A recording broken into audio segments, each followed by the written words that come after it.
곁을 내어주신 주님 앞에 나갑니다. 표현 못할 긍휼로 나를 붙드시는 주 이름 바라봅니다.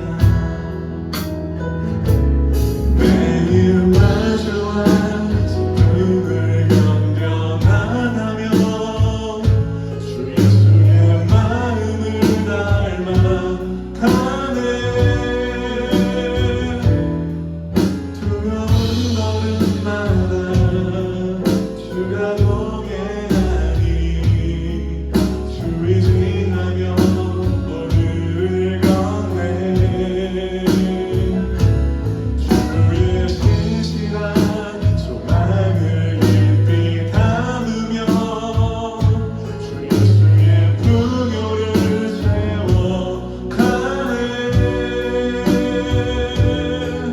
하나님의 자녀로 명예 지켜가며 기뻐진 삶을 주께 드리네. 은혜로 날 보듬으시고 은혜로 날 보듬으시고 사랑으로 품어주셔도 내 마음 한 자락도 지키지 못하는 이 모습 부끄럽습니다. 따스한 곁을 내어주신 주님 앞에 나갑니다. 표현 못할 긍휼로 나를 붙드시는 주 이름 바라봅니다.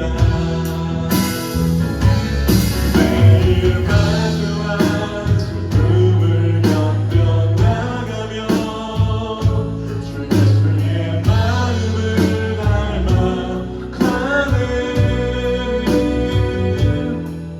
두려운 걸음마다 주가 동행하니 주 의지하며 오늘을 걷네. 주의 신실한 소망을 깊이 담으며 주 예수의 풍요를 채워가네.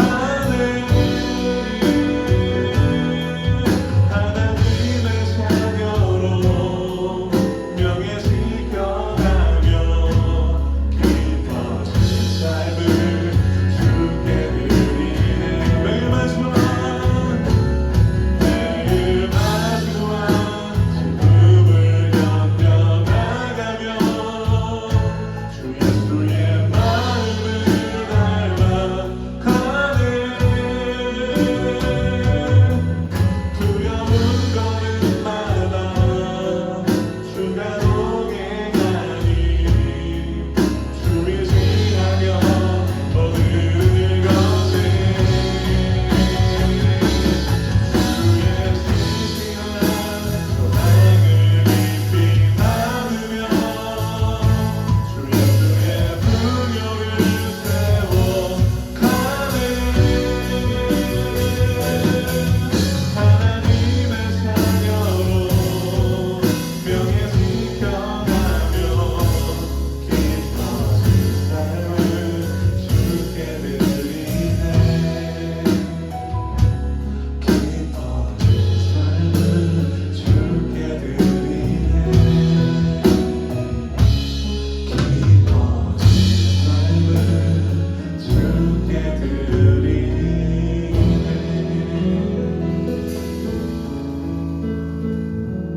주의 신실한 소망을 깊이 담으며 주 예수의 풍요를 채워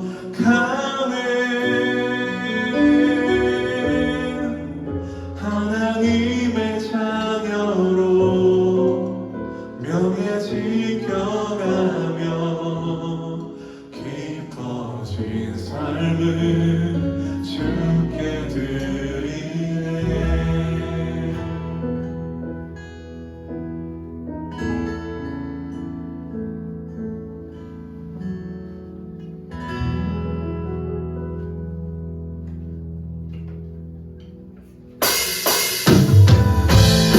시간 발사하면서 기쁨을 찬양하겠습니다. 기뻐하며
속에서도 여전히 삶 가운데 나를 중심에 두고 살았던 모습을 회개합니다.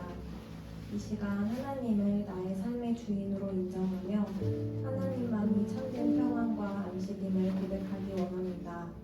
저희들 언제 어디서나 하나님의 자녀로서 사랑하고 섬기며 주님이 기뻐하시는 삶을 살아가도록 도와주세요. 지난주에 이어 오늘 예배 후에 진행되는 플리마켓 행사를 위해 기도합니다. 저희가 한 마음으로 정성을 모아 행사를 준비하고 이웃 사랑과 섬김을 실천할 수 있음에 감사합니다. 비록 저희가 하는 일은 작은 일이지만 모인 수익금이 필요한 곳에 기쁨으로 흘러가고 플리마켓에 참여하시는 모든 분들의 마음에도 나눔의 기쁨과 주님의 사랑이 전해지게 해주세요. 우리 리빙처치 공동체를 위해 기도합니다. 환경의 어려움과 삶의 무게로 힘들어하고 있는 지체들이 있습니다. 주님의 위로와 동행하심을 경험하며 지금 걸어가고 있는 그 길이 혼자가 아님을 기억하고 저희가 서로를 위해 기도하고 살피며 복음 안에서 하나 되는 공동체가 되게 해주세요. 특별히 교회를 이끌어 가시는 김민석 목사님과 함께 해주셔서 말씀을 준비하고 전하시는 모든 사역 가운데 성령의 능력을 더해주시고 하나님께서 주시는 지혜로 저희 공동체를 잘 이끌어 가실 수 있게 도와주세요. 이제 말씀을 듣습니다. 말씀을 통해 나의 고집과 욕심을 내려놓고 삶을 변화시키는 시간이 되게 해주시고 이 말씀을 붙잡고 이번 한 주도 믿음으로 살아가는 저희가 되게 해주세요. 감사드리며 예수님의 이름으로 기도드립니다. 아멘.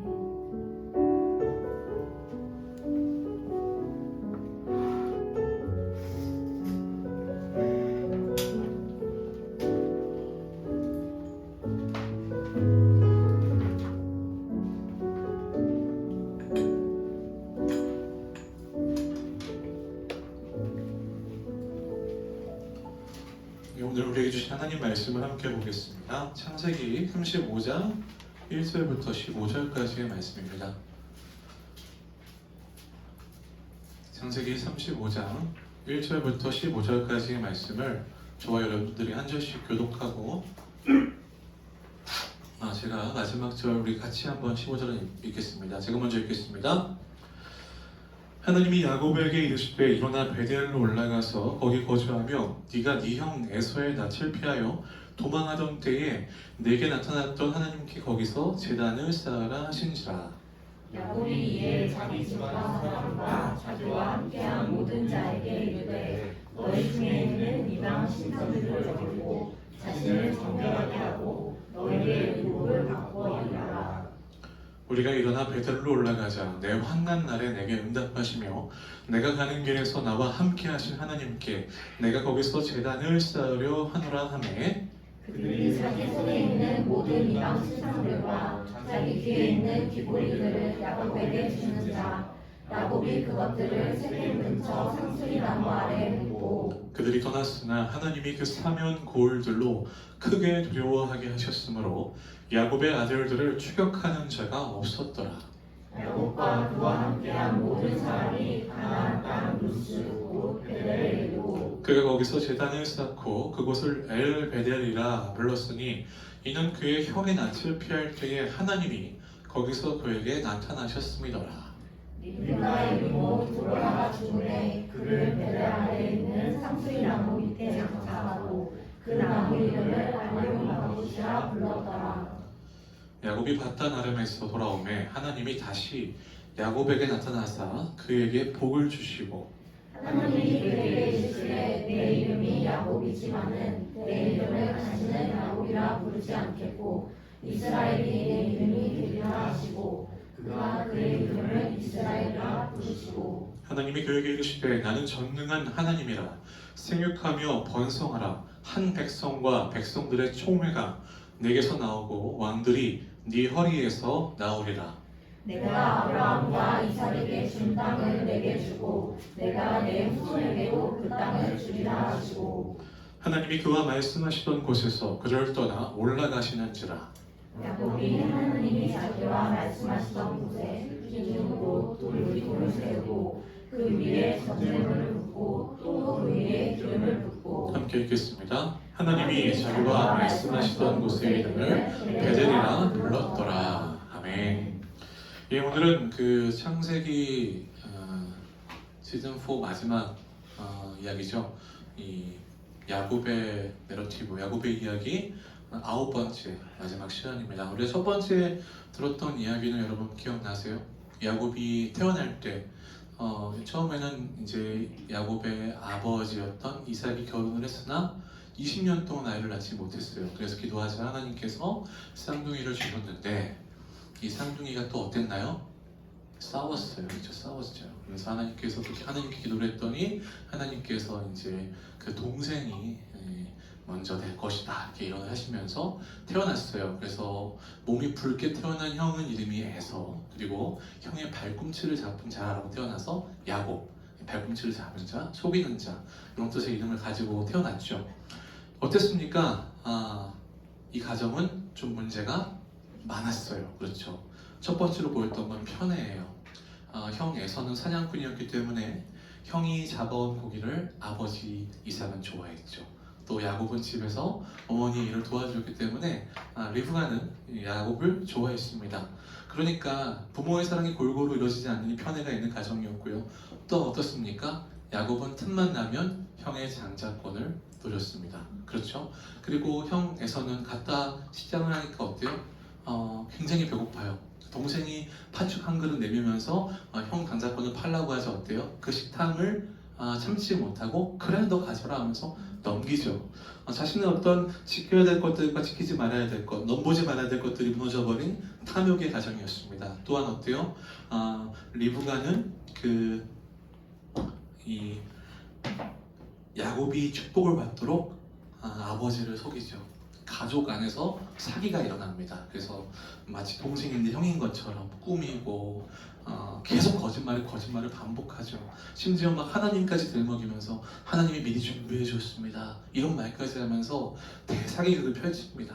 그래서 결국에는 어때요? 그 아버지가 속아서 그 동생에게 축복을 주죠. 근데 여러분 잘 보세요. 이삭은요, 분명히 하나님께서 야곱에게 이 축복이 흘러갈 거라는 하나님의 예언을 들었음에도 불구하고 누구한테 주고 싶었어요?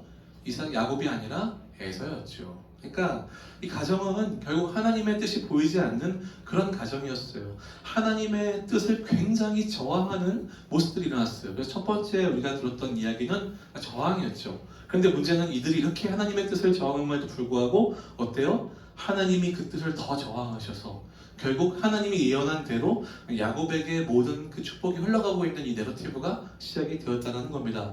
두 번째, 야곱이 도망을 칩니다. 도망을 치면서 어떻게 됐나요? 800km나 되는 그 외삼촌 집으로 가야 되는 거예요. 당시 여러분 이 호렬 단신으로 도망치는 그 걸음, 특별히 그 누구를 만나서 죽을 수도 있고 길에서 잤잖아요, 그렇죠? 요즘 말로는 길에서 자는 사람을 뭐라고 부르죠? 호수? 네? 노숙자. 맞아요. 자신감 있게 대답해도 돼요. 예의미가 있어도 계산 괜찮아요. 자신 있게 대답해도 돼요. 네, 노숙자 맞아요. 그러니까 노숙자에다가 금방 형 에서가 막 자기를 죽인다고 그랬단 말이죠. 죽음의 위협을 만난 노숙자와 같은 인생이에요. 어디가 축복의 인생입니까? 도대체 그 형한테서 빼앗은 축복은 어디에 있는 거예요? 그 현실에서는 하나도 복이 보이지 않죠. 그런 비참한 현실 가운데 누가 찾아오시나요? 하나님이 찾아오세요. 하나님이 그에게 그의 꿈 가운데 하늘의 사다리에서 천사가 오르락내리락 하는 것을 보게 하시고 하나님이 임재를 보여주시면서 뭘 말씀하세요? 너희 조부 아브라함과 너희 아버지 이삭과 맺은 언약이 바로 너에게도 흘러간다라고 하나님이 말씀해 주시는 거죠. 결국 여러분 이 베델 하나님께서 그 상황을 볼 때는 누구 하나 정말 축복받았다고 볼 수 없는 그 상황이지만 하나님이 그 인생을 축복하셔서 동일한 언약의 말씀을 주신다는 것을 배웠습니다. 우리도 역시 매일 도망치는 인생을 살지만 어때요? 허덕이는 인생을 살지만 하나님의 어떤 사랑받는 자녀라고 말하면서도 매일매일 우리가 만들어낸 우상들로부터 쫓기는 인생을 살고 있지만 어때요? 우리가 하나님을 붙잡고 하나님의 약속을 붙잡을 때 진정한 축복이 무엇인지 우리가 알 수 있다는 것을 베델의 말씀을 통해 함께 들었습니다. 세 번째는 뭐였죠? 어느 집에 가나요? 드디어 이 외삼촌 집에 도착하잖아요. 야곱이 그 라헬을 보고 뿅 반해가지고 어떤 무시무시한 일을 하죠? 네? 7년 동안 일을 해요. 근데 그 전에 한 일이 있어요. 그 목자들이 여럿이 가서 그 옮겨야 되는 우물을 덮은 그 무거운 돌을 한 방에 옮겨버립니다. 예, 엄청난 괴력을 보여주죠. 그리고서는 갑자기 가서 라헬에게 입을 맞추고 그 다음 어떻게 했나요? 울어요. 정신병자 같죠. 그렇죠? 알 수 없죠. 근데 문제는 거기서 이제 뭔가 마음이 쫙 동하면서 결국 이 야곱의 인생은 이제 다시 뭔가 라반이라는 무서운 사람을 만나 결혼도 사기를 당하고 무려 14년 동안 노동을 할 수밖에 없는 상황이 돼버립니다. 어떻게 해요? 속이고 도망친 사람이잖아요. 근데 라반에게 속아 넘어가 버렸죠. 하나님은요, 하나님을 의지하지 않는 그의 인생에 라반이라는 회초리를 들어서 야곱을 가르치세요. 야곱이 라헬을 만나는 장면, 라헬이 야곱을 데려가는 장면, 라반이 자기 딸을 주는 장면, 뭐 결혼한 장면, 여러 가지 이야기들이 굉장히 많이 나옴에도 불구하고 이 이야기에는 그 어디에도 하나님은 보이지 않는 하나님의 부재가 가득한 모습만 우리가 살펴보았죠. 그래서 우리의 삶에도 바쁘고 분주한 우리의 삶 가운데 하나님은 어디 있는가에 대한 말씀을 한번 같이 나눴고요. 그 다음 우리가 살펴본 게 누구예요? 이 야곱과 결혼했던 두 딸들의 이야기였어요. 여러분, 이 라반 때문에 딸들이 너무 고통을 당하게 됐어요. 왜냐하면 한 남자를 남편으로 뒀기 때문이죠. 그러니까 어때요? 얼굴에 눈이 좀 이렇게 멀었다고 얘기했던 예쁘장하지 않았던 언니 레아는 항상 남편에게 사랑받기를 갈구하는 애정이 결핍된 여인이었고요. 또 라헬은 어때요? 야곱이 자기를 좋아하는데 자기는 아이를 낳지 못해요. 언니는 아이를 잘 낳는데 아이를 낳지 못하니까 열등감에 휩싸이죠. 그래서 여러분, 이 두 여인들이 보여주는 모습이 오늘날 우리가 아침마다 볼 수 있는 막장 드라마보다 훨씬 더 심한 막장이었다는 것을 우리는 함께 살펴보면, 그렇죠? 뭐 자기가 막 이겼다, 막 어거지를 쓰잖아요. 이 여자들이 굉장히 무서워요. 죄송합니다. 네네. 뭔가 그 경쟁에서 이기기 위해서 굉장히 막 이렇게 정상적이지 않은 일들을 막 하면서도 어때요? 하나님이 내 이야기를 들어주셨다. 내가 막 언니를 이겼다. 이런 얘기들을 하죠. 사실은 참 불쌍한 모습이었어요. 그렇죠? 많은 결핍들이 있는데 그럼에도 불구하고 하나님은 이런 여인들을 불쌍히 여기셔서 결국 두 사람의 모든 태를 여셨어요.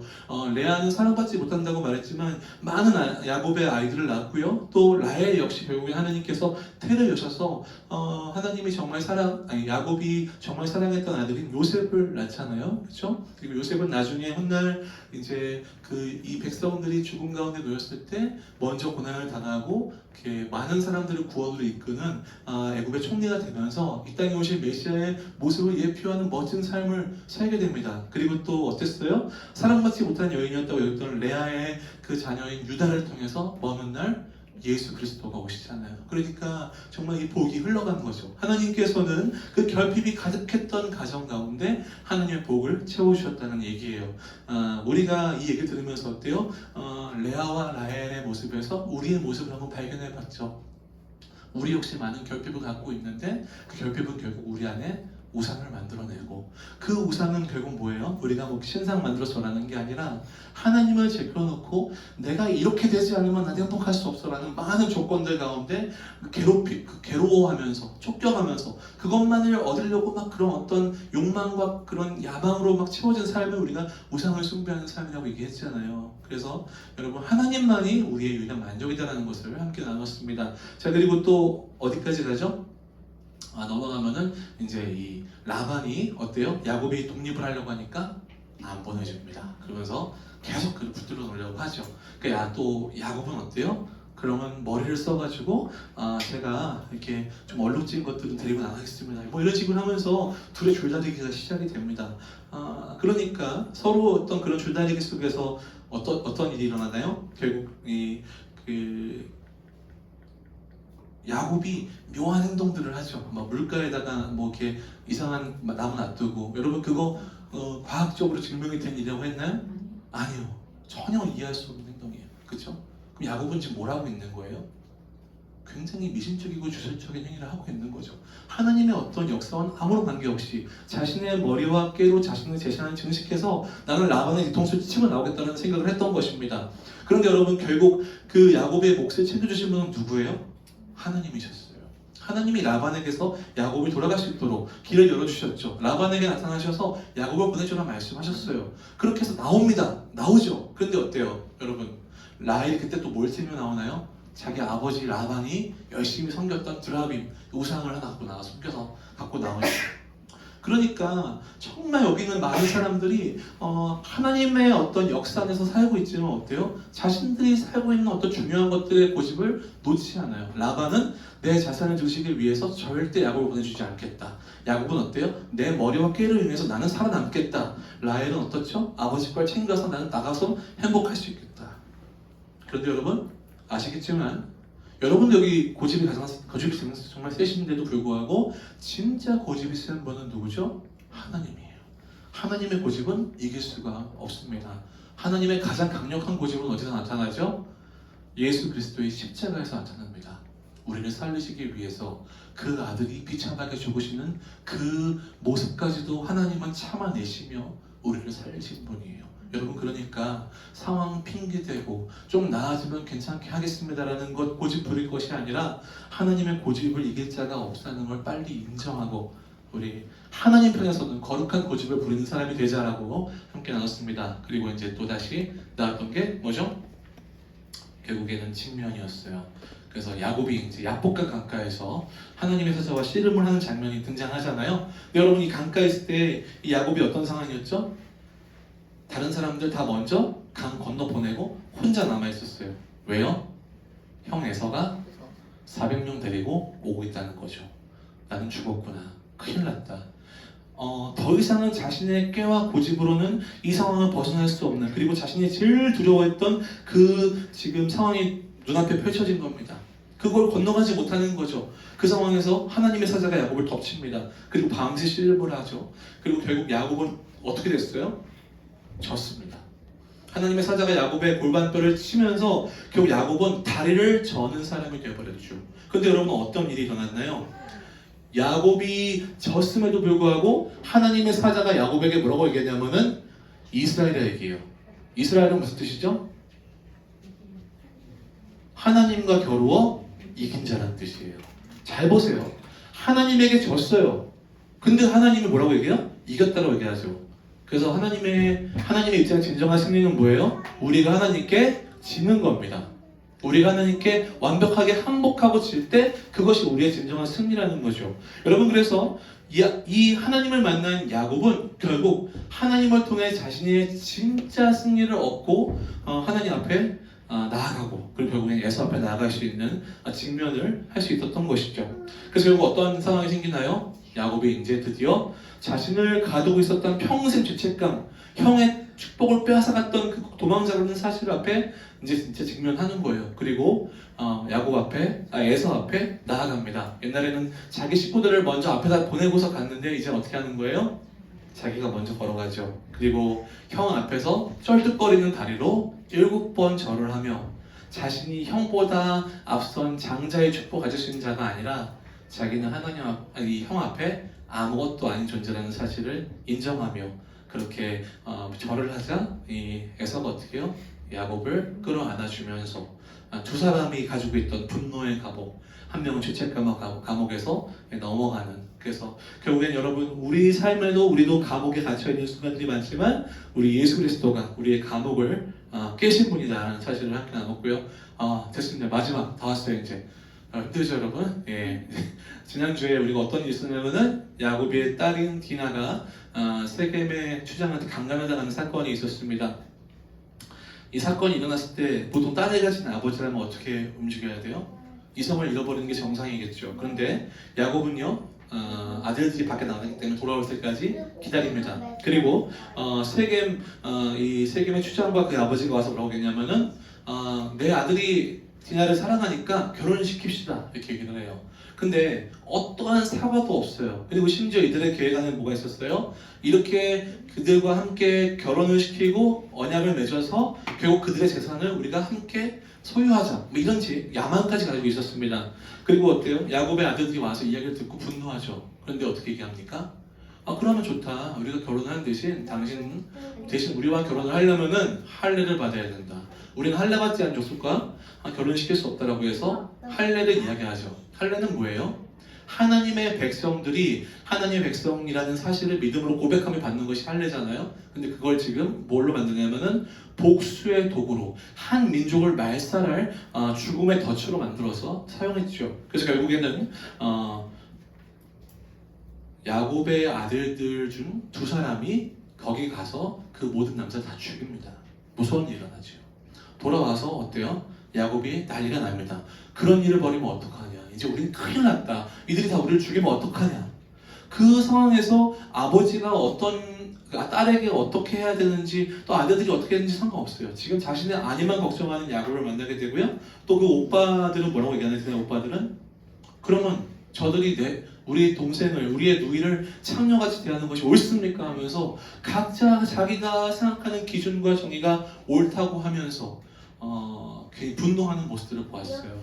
하나님이라는 기준, 하나님이라는 정의를 잃어버린 무서운 인간의 탐욕과 분노 어떤 것들을 보일 수 있었죠. 여러분 이 야곱의 이야기가 창세기에 있어서 정말 굉장히 많은 분량을 차지하는데 저는 창세기의 인간론 가장 우리의 민낯을 잘 보여주는 게 야곱의 이야기로 생각됩니다. 그리고 오늘이 그 마지막 파이널이에요. 왜 이 이야기를 앞에 8개를 다 하고 이 이야기를 전해드리냐면요. 이 앞에 이 이야기들을 가지고 하나님이 이 마무리를 지시기 때문에 그렇습니다. 오늘 마무리의 제목의 말씀의 제목은 자리입니다. 자리. 하나님이 이 상황에서 지금 이렇게 한 부족을 다 말살시켜버린 그 위기의 상황에서 야곱에게 오세요. 그리고 뭐라고 말씀하시냐면 일어나 베델로 올라가서 거기 거주하며 내가 네 형 에서의 낯을 피하여 도망하던 때에 내게 나타났던 하나님께 거기서 제단을 쌓아라 말씀하셨습니다. 지금 이 얘기는 무슨 말씀이에요? 하나님이 야곱을 불러드시는 거예요. 네 야곱아, 네가 있어야 될 자리가 거기가 아니야 말씀하시는 거죠. 세겜은 어떤 곳이었을까요, 여러분? 우리가 나중에 보면 알겠지만 세겜이라는 지역을 통해서 야곱 부족에게 뭔가 이렇게 좋지 않은 영향들이 있었던 것 같아요. 특별히 야곱에게 하나님은 이렇게 말씀하세요. 네가 네 형 에서의 낯을 피하여 도망하던 때에 내게 나타났던 거기서 라고 말씀하시면서 거기는 어딜까요? 베델이죠. 베델이죠. 야곱은요 세겜에서 장막을 쳤습니다. 그리고 그 땅을 샀어요. 그리고 거기서 제단을 쌓았죠. 여러분 이 얘기는 무슨 뜻일까요? 장막을 쳤다는 얘기만 써도 알아요. 우리 거기 산다는 거. 근데 거기서 땅을 샀다는 얘기까지 써 있어요. 그리고 거기서 제단까지 쌓고 하나님께 제사를 지냈다는 얘기는 야곱이 지금 뭘 한 거예요? 이 땅에서 자리를 잡은 거예요. 정착을 한 거예요. 여기 눌러 살겠다고 야곱은 마음을 먹은 거죠. 근데 하나님 뭐라고 하시는 거예요? 거기 아니야. 네가 있어야 될 자리 거기가 아니야 라는 거죠. 왜 그럴까요? 거기에는 하나님이 없는 야곱의 인생이 있었기 때문입니다. 하나님이 없는 자리에는 여러분 언제나 죄악과 위험이 존재해요. 지난주에 한 지체가 얘기했어요. 왜 디나는 그런 일을 당했어야 되나요? 여러분 누구의 잘못인가요? 세겜의 잘못이죠. 그죠? 세겜이 디나를 강간했잖아요. 세겜의 잘못이에요. 근데 여러분 잘 보세요. 이 땅은요, 이 부패해 있어요. 언제나 이렇게 슬프고 안 좋은 일들이 우리 삶 가운데 일어날 수밖에 없는 우리의 삶이에요. 여러분 지금 뉴스를 한번 보세요. 얼마나 많은 안 좋은 일이 일어나고 있냐. 하루하루 멀다 하고 어떻게 이렇게 추악한 일이 일어날 수 있지라는 일들이 매번 뉴스에 보도되고 있어요. 저는 우리 아이들과 뉴스를 공유할 수가 없어요. 너무 부끄럽고 추악한 일들이 많이 나오기 때문이죠. 그런데 여러분 그게 바로 세겜이에요. 야곱이 있는 그 자리입니다. 디나가 당한 그 자리예요. 그러니까 여러분 어때요? 하나님이 거기를 벗어나라고 하시는 겁니다. 에이 목사님, 하나님은 어디나 계시는 거 아닙니까? 굳이 꼭 거기를 벗어나야 되나요? 그냥 거기서 하나님 잘 믿으면 되는 거 아닌가요? 이렇게 질문할 수 있을 거예요. 굳이 여기서 자리 다 잡았는데 제가 땅도 사고 집도 짓고 여기다 교회까지 만들어가지고 잘 살아보려고 하는데 이런 안 좋은 일이 있다고 해서 제가 굳이 거기를 떠나야 됩니까? 그럼 불편을 감수해야 됩니까? 제가 그렇게 해야 되나요? 라고 말씀하시죠. 네, 맞습니다. 하나님은 어디나 계신 분이에요. 그런데 문제는요, 우리는 공간의 영향을 받는 사람들이에요. 우리는 문화의 영향을 받는 사람들이에요. 하나님이 어디에 계시던지 간에 우리가 악한 곳에 함께 있을 때 우리는 악함의 영향을 받을 수밖에 없습니다. 여러분 예를 한번 생각해 봅시다. 우리 호수가 지금 중학교 2학년입니다. 근데 만약에 학교를 다니는데 학교를 가는 중간에 정말 유해한 그 가게들이 엄청 많고 정말 불법으로 운영되고 있는 그런 장소들을 매일 왔다 갔다 지나치는다고 한번 생각해 보세요. 그러면 거기를 지나치는 동안 호수에게 안 좋은 영향이 있을까요? 없을까요? 다 알 수밖에 없잖아요. 있어요. 있을 수밖에 없어요. 사람은 그래요. 여러분 제가 목회를 하고 있는데 매일 인스타를 보면서 맨날 그 인스타에서 나오는 쇼츠를 막 보다가 어느 순간 이렇게 뭔가 여성들이 헐벗고 있는 걸 매일 본다고 생각해 보세요. 여러분 그럼 제가 제 영혼이 멀쩡할까요? 멀쩡할 수 없어요.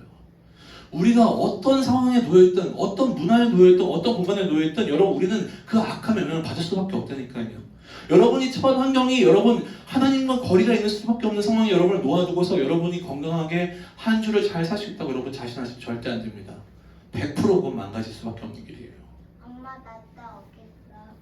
그래서 여러분 지금 하나님이 야곱에게 말씀해 오시는 이 말은 뭐냐면요, 창세기에서 하나님이 아담을 찾던 물과 똑같은 거예요. 아담아 네가 어디에 있느냐. 여러분 아담이 선악과를 따먹고 어떻게 했는지 아세요? 동산 숲에 숨었습니다. 숨었어요. 자기가 벗었다는 사실을 깨닫고 이제 수치스러웠고 심지어 하나님의 낯을 피해 숨었다고 나와 있죠. 이건 뭐예요? 하나님과 함께하고 싶지 않은 거예요. 하나님 보고 싶지 않은 거예요. 그러면 여러분 동산 숲에 숨었으면 하나님이 땅이 너무 넓으니까 어디 숨었는지 몰라가지고 꼭꼭 숨어라 머리 이거 하시는 거 아니잖아요. 야곱이 어디 있는지 아담이 어디 있는지 아시는 거죠. 아시죠? 근데 왜 물어보시는 거예요? 네가 어쩌다 그렇게 된 거야? 네가 있어야 될 자리 거기가 아니야. 너는 내 사랑하는 내가 제일 귀하게 여기는 너무나 멋진 존재인데 어쩌다 네가 거기 그렇게 숨어있는 존재가 돼버린 거냐? 아담아 도대체 네가 왜 거기 있는 거냐? 하나님 이렇게 말씀하시는 거잖아요. 지금 말씀하시는 거 야곱아 거기가 아니야. 베들로 올라와. 내가 너를 만났던 거기로 올라와. 말씀하시는 거죠. 이 얘기는 바로 뭐예요? 진짜 너의 자리로 돌아오라는 겁니다. 베델이라는 야곱이 있어야 될 자리로 하나님 부르시는 거예요. 어디였어요? 예전에 야곱이 형을 피해 도망쳤을 때 처음 그 800km라는 바다나람을 갈 때 그 노숙자로서 돌베개를 타고 자던 그때 하나님 만나주셨던 바로 거기. 야곱이 하나님 만나고서 뭐라고 했어요? 두렵도다 이곳이요. 이곳은 다름 아닌 하나님의 집이요. 이는 하늘의 문이로다. 하나님의 집이라는 뜻이 베델이거든요. 너가 아무것도 아닐 때 정말 강도 만나 죽을 수밖에 없는 그런 불쌍한 존재일 때 내가 너를 찾아왔던 거기로 너 다시 돌아와. 말씀하시는 겁니다. 그리고 또 어때요? 창세기 31장을 보면은 이 야곱이 라반에게서 나가려고 할 때 라반에게 이렇게 얘기하는 거예요. 하나님 나에게 이렇게 말씀하셨습니다. 우리 한번 같이 읽어볼까요? 창세기 31장 13절입니다. 시작. 나는 베델의 하나님이라. 내가 왕서 중에 길을 묻고 거기서 내게 서원하였으니 지금 일어나 이곳을 떠나서 내 출생지로 돌아가라 하시니라. 라반이시여 하나님께서 나에게 돌아가라 말씀하셨습니다. 하나님께서는 베델의 하나님이십니다. 지금 야곱의 가슴 안에는 하나님이라는 단어와 함께 베델이라는 단어가 있는 거예요. 거기서 만났던 하나님과의 그 깊은 추억이 있는 거죠. 하나님을 만났던 그 눈물의 시간, 그 감격의 시간, 은혜의 시간이 있는 겁니다. 그래서 나는 어떻게 되는 거예요? 마치 연어가 산란을 하기 위해서 자기 고향으로 돌아가는 것처럼 저는 다시 돌아가야 됩니다. 그렇게 말하고 있는 거죠. 그런데 뭐예요? 세겜에 있는 거예요. 사랑하는 여러분, 하나님께서는 이 야곱의 내러티브, 야곱의 이 이야기를 통해서 지금 이 종합적으로 오늘 하나님께서는 우리에게 뭐라고 말씀하시는 것 같아요, 여러분? 하나님 우리에게 말씀하시는 거 바로 우리에게 하나님을 만난 그 자리, 하나님의 사랑과 은혜를 경험한 자리, 하나님의 약속을 확인하던 그 자리로 돌아오라는 겁니다. 여러분 괜찮아요? 괜찮으십니까? 여러분이 지금 있는 그 자리는 괜찮으세요? 여러분, 야곱이요 돌아갈 때 어떤 마음이었는지 아세요? 아, 하나님이 날 베델로 부르셨다고 할 때 야곱이 어떤 일을 하면 이렇게 합니다. 35장 2절과 4절에 이런 말씀이 있어요. 우리 자매들이 한 절, 형제들이 한 절 한번 읽어보겠습니다. 자매들이 먼저 읽겠습니다. 시작! 야곱이 이에 자기 집과 사람과 자기와 함께한 모든 자에게 이르되 너희 중에 있는 이방 신상들을 버리고 자신을 정결하게 하고 너희들의 의복을 바꾸어 입으라. 그들이 자기 손에 있는 모든 이방 신성들과 자기 귀에 있는 귀고리들을 야곱에게 주는지라. 야곱이 그것들을 세겜 근처 상수리 나무 야곱이요 안 거예요. 세계에 있는 동안 여러분 어떤 일이 일어났어요? 야곱의 가족들과 야곱의 부족들은요 이미 그 땅에 있는 이방 신상들의 문화를 흡수하고 있었어요. 이미 그 집에는요 이방 신상들과 귀고리들을 한 사람들이 질비하게 있던 겁니다. 이미 물들어 있었던 거예요. 그러니까 디나가 나가서 갑자기 세겜을 만나서 강간을 당한 사건은요 한 사건이 아니라 하나님의 순결한 자녀의 이스라엘 백성이 이방 땅에 들어가 죄악으로 인해 망가져버린 사건이랑 똑같아 버렸던 거죠. 하나님 말씀하시는 거예요. 거기 아니야. 그 자리 아니야. 돌아와. 그 야곱이 어때요? 아, 이거 아니야. 이제 우리 버립시다. 여러분들, 우리가 갖고 있는 이거 더러운 것들입니다. 함께 버립시다라고 말하고서 같이 돌아가는 거예요. 누구와? 혼자 돌아가는 것이 아니라 우리가 함께 베델로 올라갑시다. 그러면서 야곱의 모든 부족들에게 이야기합니다. 어떤 곳에? 내 환난 날에 내게 응답하시며 내가 가는 길에서 나와 함께 하신 하나님께 돌아갑시다. 저는 거기서 하나님을 예배할 것입니다. 야곱이 고백했던 것이죠. 그래서 여러분 이제 그들이 떠납니다. 야곱이 여러분 원래 뭘 두려워했어요? 이 디나 사건 이후로 한 부족이 말살당했기 때문에 그 지역에 있는 사람들이 야곱의 사람들을 죽일까봐 두려워했어요. 그렇죠? 근데 야곱이 결단하고 하나님의 부르심 앞에 순종했더니 어떤 일이 일어납니까? 5절에 하나님이 그 사면 고울들로 크게 두려워하게 하셨으므로 야곱의 아들들을 추격하는 자가 없었더라. 누가 보호하고 계시는 거예요? 하나님이 보호하고 계시는 거예요. 하나님 말씀에 순종하며 그 길을 선택하여 믿음의 길을 걸어가는 그들의 발걸음을 하나님이 인도하고 계시는 거죠. 그래서 여러분 결국 하나님께서 야곱을 만나주십니다.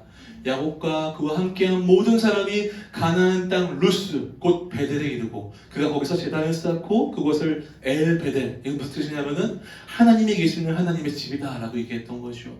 거기서 하나님을 만나게 되는 겁니다. 여러분 이제 하나님을 만나는 사건이요 이렇게 나오는데요. 근데 우리가 오늘 함께 읽은 사건 중에는 이런 얘기가 나와요. 뭐가 나오냐면은 리브가라는 야곱의 아내의 유모. 그러니까 거기 유모라고 치면 우리는 지금 좀 알 수 없지만 사실은 어떻게 보면 리브가한테는 정말 어머니와 같았던 그런 존재였을 겁니다. 그 존재가 죽게 되죠. 그리고 또 이후에는 우리가 19절에 보면은 라헬이 요셉의 동생인 베냐민을 낳다가 죽는 일이 일어납니다. 그러니까 여러분 이 사건만 봤을 때 야곱에게는 굉장히 둘 다 슬플 수밖에 없는 일들이에요. 근데 이 슬플 수밖에 없는 일들 가운데 어떤 본문이 존재하냐면 이 본문이 존재하는 거예요. 저와 여러분 한 절씩 같이 읽어볼까요?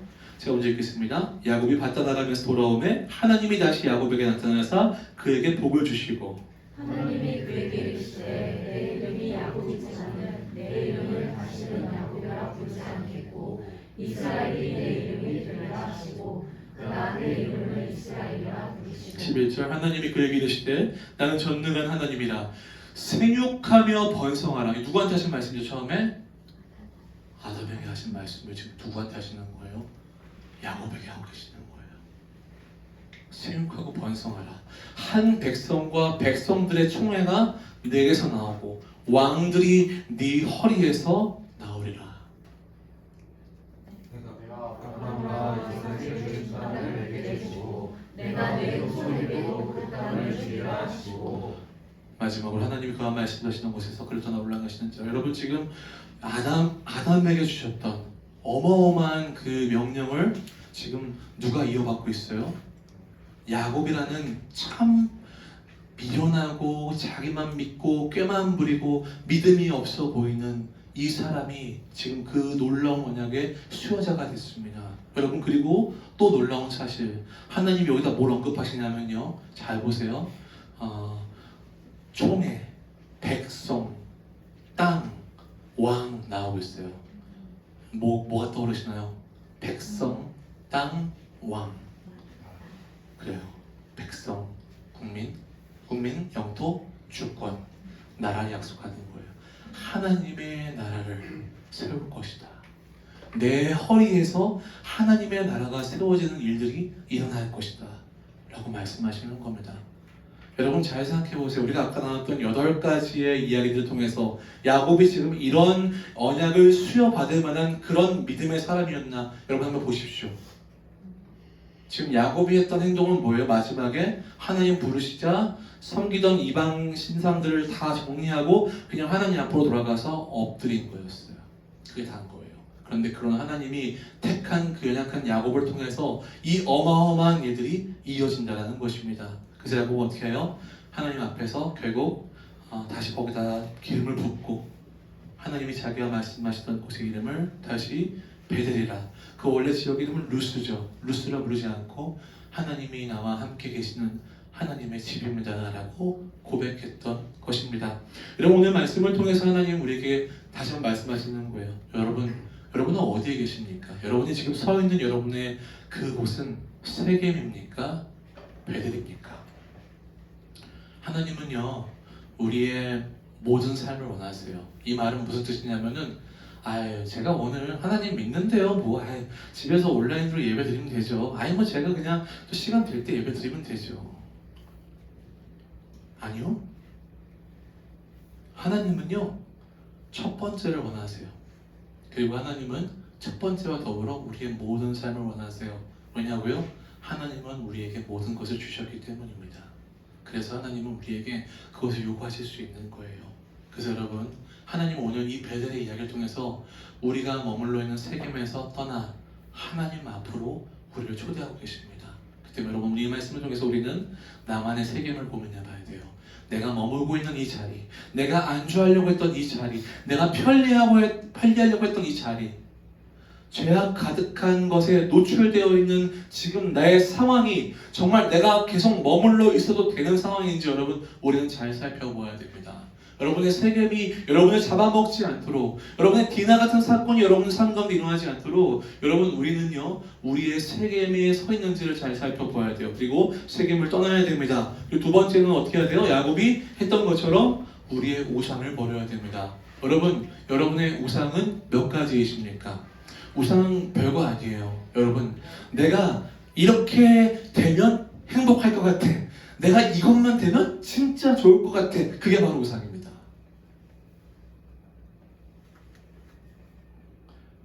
별로 와닿지 않는 얘기인 것 같아요. 그죠? 맨날 하는 얘기라서 그런가? 근데 왜 그러냐고요? 이게 우리를 지배하기 때문에 그래요. 왜 우상이 아닐 수 있냐면은, 우상이 아닐 때 언제냐면 그게 안 돼도 괜찮으면 우상이 아니에요. 안 되면 안 될 수 있는 거죠. 되면 될 수 있는 거죠. 근데 이런 거 있잖아요. 나는 꼭 그래야 돼요. 저는 33살이 되기 전에 꼭 시집 가야 돼요. 안 되면 안 돼요. 절대 안 돼요. 33이 됐습니다. 33살 12월 31일 11시 59분이 됐어요. 근데 결혼을 하지 못했어요. 그러면 이제 1분이 지나면 자기는 어떤 사람이 되는 거예요? 자기는 불행한 사람이 되는 거예요. 저희 아내가 저랑 결혼을 하고 싶었던 나이가 있었어요. 저희 아내는 30살에 저랑 결혼을 하고 싶었어요. 요즘에는 30살에 결혼하는 건 너무 일찍 결혼하는 거라 다 말리는 상황이지만 그때 당시에는 30이 넘어가면 노처녀라는 얘기를 들었었어요. 그러다 보니까 아내는 30살쯤에 제가 아내한테 프로포즈를 이렇게 해가지고 결혼을 할 줄 알았나 봐요. 그래서 제 생일날 제가 이제 밥 먹자고 레스토랑 이렇게 예약해가지고 아내가 나름 마음속으로 오늘이구나 기대를 했대요. 그래서 거기서 기다리고 있는데 제가 그날 추리닝 입고 나갔어요. 그래서 아내가 제 패션을 딱 보면서 그때 오늘 아니구나. 네. 그래서 아내는 그래서 결혼을 하고 싶었던 30살이 넘어가는 31살 때 좀 되게 힘들어했어요. 그냥 제가 결혼에 대한 아무런 생각도 없고 아무런 준비도 하지 않자 굉장히 우울했죠. 그때 당시에 우리 아내한테는 결혼이 우상이었던 겁니다. 제가 집에 가서 또 혼나겠네요. 여러분 죄송합니다. 제가 여러분의 우상을 함부로 언급할 수는 없고, 저는 어떤 우상이 있었을까요? 저는 적어도 우리 교회는 이 정도는 돼야 된다라는 제 안에 우상이 있었어요. 그래서 제가 그걸 가지고 저는 그게 우상인 줄 모르고 건강한 목표라고 생각하고 그걸 열심히 지향하면 된다고 생각했어요. 근데 어떤 때 우상인지 아닌지 알 수 있냐면 그거예요. 안 되면 우리가 아직 안 됐나 보다, 조금 더 열심히 해야지 하면서 평안을 놓지 않는데 제 마음이 초조해지기 시작하고 그게 잘 안 되니까 안 되는 제 자신한테 분노하기 시작하고 안 되는 요인들을 바라보면서 제 마음이 무너지고 하나님을 제가 자꾸 잃어버려요. 보니까 그게 제 우상이었던 거죠. 사랑하는 여러분, 제가 제 아내와 저의 예를 들면서 여러분들에게 지금 드리고 싶은 말씀은 여러분 안에 있는 우상 여러분 잘 점검하셔야 돼요. 그게 여러분을 잡아먹습니다. 여러분을 불행한 사람으로 만들어요. 여러분 어떻게만 하면 될 것 같다. 여러분 잘 생각해보세요. 정말 그렇게 되면 여러분 안에 영원한 행복이 있겠습니까? 그렇지 않다는 거죠. 그리고 여러분 세 번째로 우리는요, 하나님이 부르시는 하나님의 자리로 돌아가야 돼요. 거기에 진짜 행복이 있어요. 우리를 영원히 행복하게 하실 수 있고 우리를 완전하게 만족하실 수 있는 분은 하나님밖에 없어요. 하나님을 통해서 우리가 행복해질 때 여러분 우리는 분노하지 않고 겸손해지고 감사할 수 있는 거죠. 근데 하나님을 통해서 행복해지지 않고 다른 것들을 잠깐의 그 만족을 느낄 때 여러분 나타나는 현상이 뭔지 아세요? 사람들은요 거기에 만족하지 않고 또 다른 우상들을 만들어내요. 그래서 유명한 칼빈은 우리를 말하죠. 우리는 우상 제조 공장이다. 우리의 마음은 우상 제조기다 라고까지 얘기합니다. 왜 그래요? 너무 결핍이 크니까. 하나님이 없는 자리는 너무 커요. 여러분 그리고 하나님을 만나지 못했다면요 그 사람은 우상을 숭배할 수밖에 없어요. 왜냐고요? 하나님의 빈자리가 너무 커서 뭐라도 거길 채워 넣어야 되니까요. 그러나 하나님을 만나면 그 빈자리가 채워집니다. 그래서 우린 더 이상 그런 것들을 만들지 않아도 다 버려도 행복할 수 있는 것이죠. 자신의 욕망을 따라 힘과 머리를 믿으며 살아온 야곱은 자신의 인생을 막판에 바로 앞에서 자신은 참 험악한 인생을 살았습니다라고 고백하잖아요. 여러분 험악한 인생이 뭐겠어요? 야곱이 남들보다 정말 우욕절을 많이 겪고 고생을 해서 그런 걸까요? 하나님이 없는 인생이 험악한 인생인 거예요. 자신의 꾀와 머리만 믿고 살아온 인생이 고난 그 자체였던 거죠. 여러분 그러나 고난 가운데서도 나와 함께 하시던 하나님의 은혜를 아는 사람들은 그 인생을 돌아보며 뭐라고 얘기하겠어요? 제 인생은 하나님의 은혜였습니다 라고 고백하는 겁니다. 그래서 바울이 그렇게 얘기하죠. 나의 나 된 것은 하나님의 은혜입니다. 바울이요 얼마나 많이 고생했어요, 그죠? 여러분 인생을 여러분 어떻게 해석하실 수 있겠어요? 여러분 돌아보시면서 만약 여러분이 오늘 인생의 마지막 날이라고 하실 때 여러분의 인생을 돌아보시면 여러분은 내 인생은 하나님의 은혜라고 고백하실 수 있으시겠습니까? 아니면 여전히 내가 세워놓은 수많은 우상들 때문에 나는 여전히 행복하지 않았던 그 인생을 살아온 나는 지금 죽으면 안 되는 그런 안타까운 인생입니다라고 고백하시겠습니까? 하나님이 오늘 이 말씀을 통해 우리에게 물어오십니다. 그 자리가 아니야.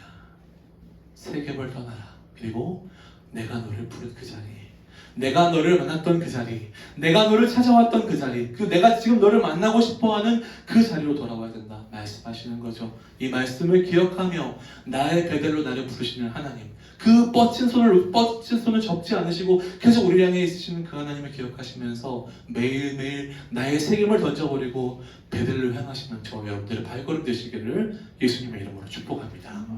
우리 같이 한번 기도할까요? 같이 한번 기도할 때 우리 먼저 우리 각자의 좀 세겜을 한번 고민해봤으면 좋겠어요. 여러분의 세겜은 뭘까요? 물론 여러분은 억지로 우상을 만들어내라는 얘기는 아니에요. 근데 우리 마음 가운데에는 그냥 꼭 문득 떠오르는 것들이 있을 것 같아요. 좀 이거 하나 해결되면, 이거 좀 되면, 그리고 자꾸 내 마음을 무너뜨려서 나를 힘들게 하는 여러 가지 문제들이 있다면, 그래서 하나님께 나아가는데 자꾸 방해가 되는 것들이 있다면, 내 마음을 걸리게 하는 것들이 있다면, 이것만 좀 해결되면 될 텐데 하는 그게 있다면, 하나님, 제가 바로 그 세겜에서 벗어나기를 원합니다. 제가 그 세겜을 벗어나기를 원합니다. 우리 한번 이 시간 같이 한번 기도하겠습니다. 하나님, 우리가 살아가면서 우리가 안주하려고 하고 우리가 정말 자리 잡으려고 하는 우리만의 세겜들이 있습니다. 돈을 얼만큼 벌면 되고 이 정도 평수의 집을 집에서 살면 되고, 이 정도 CC에 차를 타면 되고, 이 정도 연봉에 직장을 다니면 되고, 하나님 정말 이 정도의 내가 결혼해서 이 정도의 삶을 살면 된다는 나만의 많은 그림들이 있고, 또 내가 이렇게 살아야지만 나는 괜찮은 삶을 달라고 만들어낸 수많은 조건들이 있습니다. 하나님, 때론 그것들이 이루어지지 않을 때 우린 절망하고 무너지고 분노합니다. 하나님, 그 자리가 세겜입니다. 하나님, 나의 세겜을 깨닫게 하여 주시옵소서. 나의 세겜을 보게 하여 주시옵소서. 여전히 나의 머리와 나의 꾀로 살아가려 하는 이 시대의 야곱인 우리를 하나님 다시 한번 붙들어 주시고 우리에게 말씀하여 주시옵소서. 그 자리가 아니라고 말씀하여 주시옵소서. 거기서 하나님 만날 수 없습니다. 거기서 하나님을 볼 수 없습니다. 하나님, 언제까지 거기에 머물러 있겠습니까? 아닙니다. 지금 뭐라 말씀하시는 하나님의 그 말씀 앞에 그 은혜의 손길하게 반응할 수 있도록 주님, 우리에게 자비와 은혜를 베풀어 주시옵소서. 하나님, 세겜을 버리게 해 주시옵소서. 세겜을 버리게 해 주시옵소서.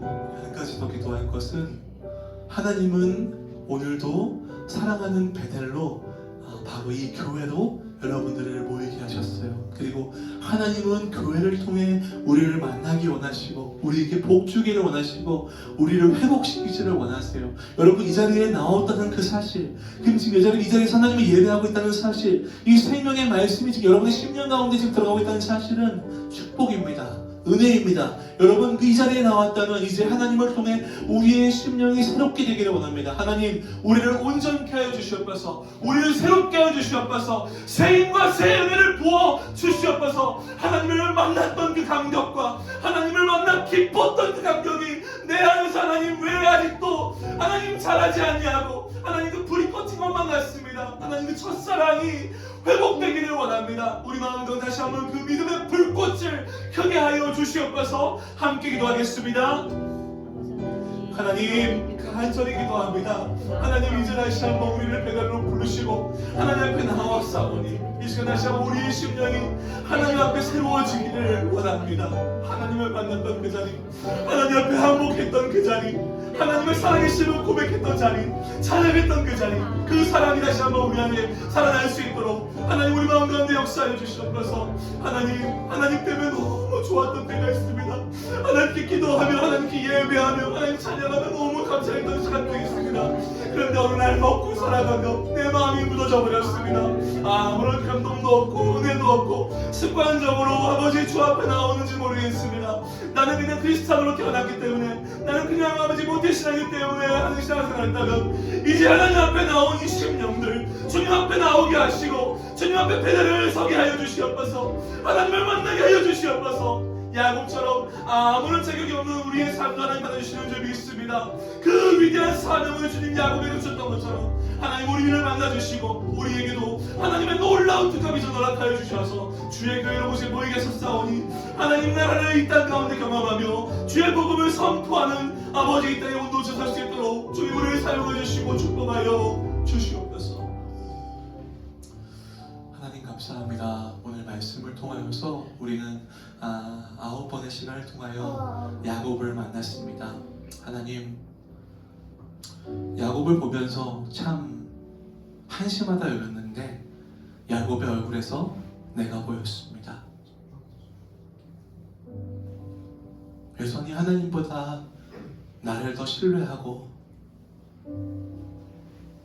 내 뜻을 더 중요하게 여기는 그 야곱이 바로 우리였습니다. 그러나 하나님, 그 야곱을 끝까지 추적하시고 놓지 않으시고 마침내 그를 하나님의 베델로 불러내시는 하나님의 은혜를 보았습니다. 주님, 이제 우리도 우리의 세겜을 발견하게 하시고 그 세겜의 자리에서 일어나 오늘 이 말씀을 듣고 순종한 야곱처럼 우리도 우리의 우상들을 버리고 하나님 앞에 우리를 부르신 베델에 나아가 주님을 만날 수 있도록 주님 도와주시옵소서. 하나님, 우리에게 믿음을 더하여 주시옵소서. 하나님, 많은 상황에 핑계대지 아니하고 합리화하지 아니하고 타협하지 아니하고 이 마지막 때에 정말 쓰긴것 같은 시대에 우리가 살고 있는데, 그런 세상에 살고 있는데 하나님, 날마다 우리를 부르시는 하나님의 베델의 자리를 기억하게 하시고 특별히 우리를 모이게 하신 이 교회를 기억하게 하셔서 하나님 앞에 우리의 마음을 드리며 그렇게 우리를 부르신 하나님께 날마다 감사함을 기뻐하는 믿음을 지킬 수 있도록 주님 도와주시옵소서. 우리 구주 예수 그리스도의 은혜와 아버지 하나님의 크신 사랑과 성령 하나님의 위로부터 충만하심이 오늘 이 말씀을 듣고 나의 세겜에서 일어나 나를 부르신 베델로 나아가 다시 한번 하나님과의 관계를 회복하기를 다짐하며 돌아가는 이곳에 모인 모든 주의 백성들 머리 위에 이제로부터 영원토록 함께 있을지어다. 아멘.